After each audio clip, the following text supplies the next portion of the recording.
Hey guys, what I wanted to talk about today is something that I was kind of obsessed with for a while, a few years back, something I really struggled with understanding. And I think anytime we're almost obsessed with something spiritually in that way, anytime we're, doing everything we possibly can to figure it out, to understand it, to get a handhold in it, I think sooner or later we will in some way or another receive the answer. And it can come in a bunch of different ways, like a sort of divine revelation where something clicks into place one day and suddenly you understand it. Or maybe you're led to something, a book or a podcast, or it could be anything, but suddenly you find the answer that you were looking for within that.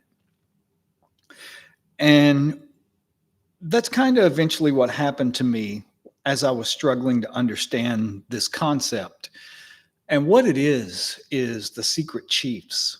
You hear in magic, especially in the Golden Dawn, that these rituals and this knowledge, this information, that this is not something that evolved. It's not something we made up over time and figured out as we went along, that it was something that was given to us.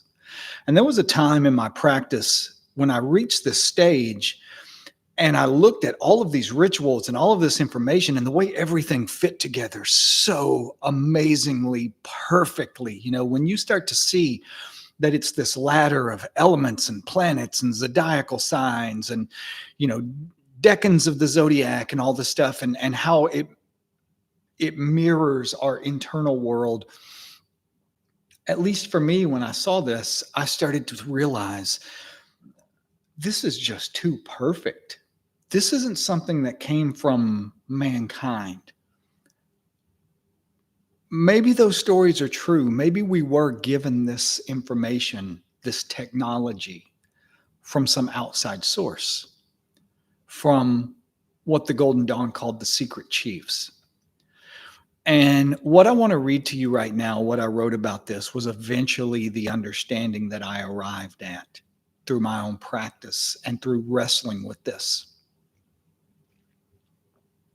There's a crossing of a threshold in consciousness where projection collapses and embodiment begins. It's one of the deeper revelations of the path. What we once reached towards as external is and always was internal, not symbolic, not metaphorical, literal. What I arrived at, what I eventually realized, was that we are the secret chiefs.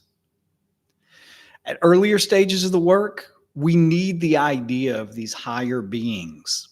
And not just the secret chiefs, but guardians and guides and ascended masters. We need that stuff because we haven't yet integrated the parts of ourselves that could be those things.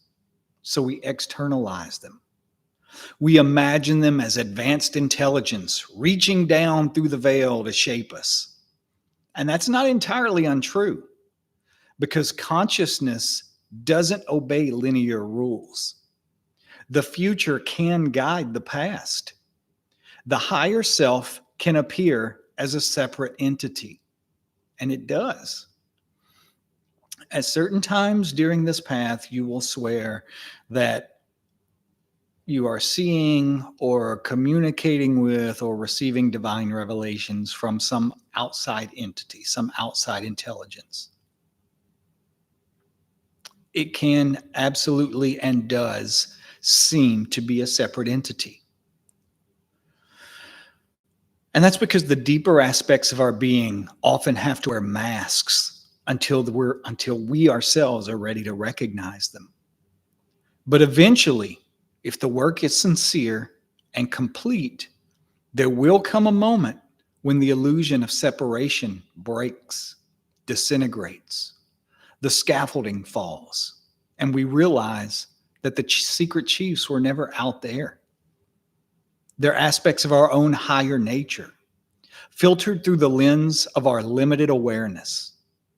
They are what we become when we awaken.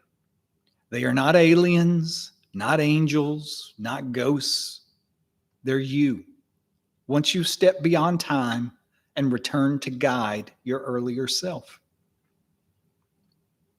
This realization often comes with a flash of deep stillness.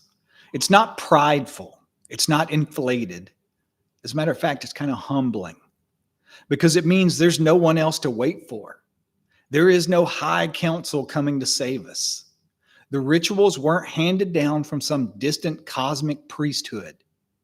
They were handed up from within the depths of human potential. From the part of us that already knows the structure of the soul and encoded it into forms we could one day remember. You are the secret chiefs. You are the one who encoded the glyphs. You are the one who designed the ritual. You are the one who chose to forget in order to walk the path of remembering. It's what the rituals were designed to lead us to. Why do the rituals, I talked about how I started to see them as being too perfect to have just evolved, that they had to have been given to us. Why do they feel like that? Why do they feel too perfect to be man-made? Because they weren't made by the man you think you are or the woman. They're written by the part of you that remembers. At first, we need the myth. We imagine guides, masters, and councils in higher realms. But that's only because we haven't met the part of ourselves that is those things. Again, I reiterate, the secret chiefs are not external entities. They are future versions of us. Fragments of our higher self reaching back through time to deliver the map. The work is not about summoning the gods. It's about becoming the one who doesn't need to summon anything because you already are what you're reaching out for. You wrote the rituals. You created the symbols. You chose to forget so that you could experience remembering. And I am going to post on Patreon whenever you see this video. I've also been working on a lot of journal entries. I've come to think that journaling, writing about these things is in magic, they always talk about how important journaling is. But I think it's one of the ways that we come to really understand ourselves, where we are on this path, what we believe at this point in time, where we are, all of these things. I believe journaling honestly about this stuff is probably far more important than giving you little piddly visualization exercises or any of that sort of stuff to keep you constantly hopping from one exercise to the other. You've already got the rituals. You already know how to do this work. If you've been around, here for any period of time, you already know all of the ritual work that really matters. The most important thing now is reaching levels of realization and understanding. And I think you're going to reach that faster and far more deeply by really asking yourself questions and answering them honestly. That's the most important thing with these journal entries. Answer them honestly. It's not a test.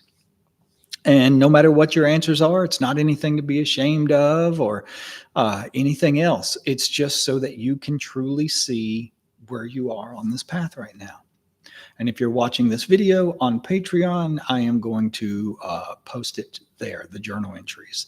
And from now on, I'm probably going to be doing journal entries, journal prompts, journal exercises for each topic and video that we talk about on here, just so that you get the most. The point of them is so that they help you wring everything you possibly can out of every step of this process and out of every single thing that we talk about and cover. Thank you for listening to me, for supporting me, for doing this work. I do not take for granted your presence in my life, and I appreciate it very much. And I will talk to you very soon.